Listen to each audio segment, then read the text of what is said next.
बसवा कल्याण तालुके के गुणतीर्थवाड़ी गांव में एक युवती की जागरण हत्या कर दी गई और उसके शव को मुल्लू कांति में फेंक दिया गया। उसके माता पिता पिछले कुछ वर्षों से गुणतीर्थवाड़ी गांव में रह रहे हैं और मजदूरी कर रहे हैं। वह पिछले 3 दिन पहले रात में अपने घर से लापता हो गई थी और रविवार की सुबह करीब 11 बजे गांव के सरकारी स्कूल के पास एक कंटीली झाड़ी में मृत मिली। युवती का शरीर लगभग क्षत विक्षत था, जिससे संदेह पैदा हुआ सिर सहित शरीर के कई हिस्सों की हत्या करना संभव हो तो हत्यारा बिना किसी कानून के डर के ऐसा कर सकता है। इस घटना से राज्य की महिलाएं और छात्र समुदाय भयभीत है। राज्य सरकार को ऐसी संभावित घटनाओं को रोकने का प्रयास करना चाहिए।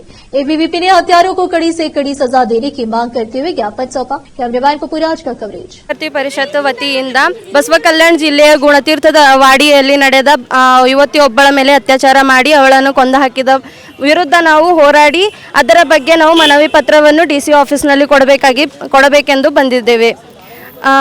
ಮಹಿಳೆಯರು ಹೇಳ್ತಾ ಇರ್ತಾರ, ಮಹಿಳೆಯರು ಸುರಕ್ಷಿತವಾಗಿದ್ದಾರ, ಸಮಾನ ಹಕ್ಕುಗಳು ನಮಗೆ ನೀಡಿದಾರ ಅಂತ ಸಂವಿಧಾನದಲ್ಲಿ ಬರ್ದಾರ। ಯಾವಾಗ ಸಿಗ್ತದೆ ನಮಗೆ ಸಮಾನ ಹಕ್ಕುಗಳು, ಯಾವಾಗ ಬರ್ತಾವ ಯಾವಾಗಿಲ್ಲ, ಮತ್ತು ನಾವು ಸ್ವತಂತ್ರವಾಗಿ ಯಾವಾಗ ಹೋರಾಡಬಹುದು। ಸ್ವತಂತ್ರ ಸಿಕ್ಕಿನ ಮೇಲೆ ಬಿ 71 ವರ್ಷ ಆಯ್ತು ಅಂತ ಹೇಳ್ತಾರೆ, ನಮಗಿನ್ನ ಹೆಣ್ಮಕ್ಳಿಗೆ ಯಾರಿಗೆ ಬಿ ಸ್ವತಂತ್ರ ಸಿಕ್ಕಿಲ್ಲ। ಈ ಕಂಡಲ್ಲೆಲ್ಲ ಕಾಲೇಜ್ಗೆ ಹೋಗ್ತಾರೆ, ಕಾಲೇಜಲ್ಲೇ ಹುಡುಗಿಯರು ಮರ್ಡರ್ ಆಗ್ತಾರೆ, ಮತ್ತು ದೇವಸ್ಥಾನಕ್ಕೆ ಹೋಗಿ ಅಲ್ಲೇ ರೇಪ್ ಮಾಡಿ ಕೊಲೆ ಮಾಡ್ತಾರೆ। ಮತ್ತು ಅದಾಗಿನ ಮೇಲೆ ಮೊನ್ನೆ ಅಲ್ಲೆಲ್ಲ ದೂರ ಆಗಿ ಕೇಳ್ತಿದ್ದೇವೆ, ಈಗ ಬಲ್ಲೆ ನಮ್ಮದು ಬಸವ ಕಲ್ಯಾಣದಾಗೆ ಆಗ್ಯದ। ಇದರದ್ದು ಬಗ್ಗೆ ಅವರಿಗೆ ಮಾಡಿನವರಿಗೆ ವಿರುದ್ಧ ಅವರಿಗೆ ಶಿಕ್ಷೆ ಸಿಕ್ಕದ ಅಂತ ಹೇಳಿ ನಮಗೆ ಗೊತ್ತಿಲ್ಲ। ಖಾಲಿ ಇಷ್ಟ ಹೇಳ್ತಾರೆ, ಇದು ಆಗ್ಯದ ಅದು ಆಗ್ಯದ ಅಂತ ಹೇಳ್ತಾರೆ, ಅವ್ರಿಗೆ ಏನು ಶಿಕ್ಷೆ ಕೊಟ್ಟಾರ ಮತ್ತು ಅದು ಅಪರಾಧಿ ಯಾರ ಅಂತ ಹೇಳಿ ನಮಗೆ ಗೊತ್ತಾಗಲ್ಲ। ಅಷ್ಟು ಹೇಳ್ತಾರೆ, ಅವ್ರಿಗೆ ಏನು ಶಿಕ್ಷೆ ಸಿಕ್ಕದ ಅಂಬೋದು ಭೀ ನಮಗೆ ಗೊತ್ತಿರಲ್ಲ। ಇದ್ರ ಬಗ್ಗೆ ನಮಗೆ ಗೊತ್ತಾಗಬೇಕು, ಅವ್ರಿಗೆ ಏನು ಶಿಕ್ಷೆ ಸಿಕ್ಕದ ಅಂಬೋದು ಭೀ ನಮಗೆ ಗೊತ್ತಾಗಬೇಕು, ಮತ್ತು ನಮ್ಮ ಮಹಿಳೆಯರಿಗೆ ನಮಗೆ ಸುರಕ್ಷಿತವಾದಂಥ ಒಂದು ಇದು ಕೊಡಬೇಕು ನಮಗೆ, ಇದೇ ನಮ್ದು ಹಕ್ಕದ। ಯಾರು ಬಸವ ಕಲ್ಯಾಣದಾಗ ಆಗಿಂದದ ಏನು ಕೇಸ್ ಅದಲ್ಲ, ಅವ ಯಾರು ಮಾಡ್ಯಾನ ಅವನಿಗೆ ಶಿಕ್ಷೆ ಕಂಪಲ್ಸರಿ ಆಗಬೇಕು।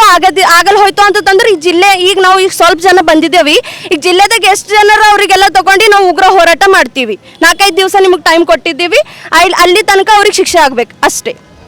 ವಿದ್ಯಾರ್ಥಿ ಪರಿಷತ್ ಬೀದರ್ ವತಿಯಿಂದ ಬಸವ ಕಲ್ಯಾಣ ತಾಲೂಕಿನ ಗುಣತೀರ್ಥ ಹಳ್ಳಿಯಲ್ಲಿ 18 ವರ್ಷದ ಯುವತಿಯ ಮೇಲೆ ಅತ್ಯಾಚಾರ ಮಾಡಿ ಕೊಲೆ ಮಾಡಿದ ಪ್ರಕರಣದ ವಿರುದ್ಧ ಮಾನ್ಯ ಜಿಲ್ಲಾಧಿಕಾರಿಗಳಿಗೆ ಮನವಿ ಪತ್ರವನ್ನು ಕೊಟ್ಟಿದ್ದೀವಿ।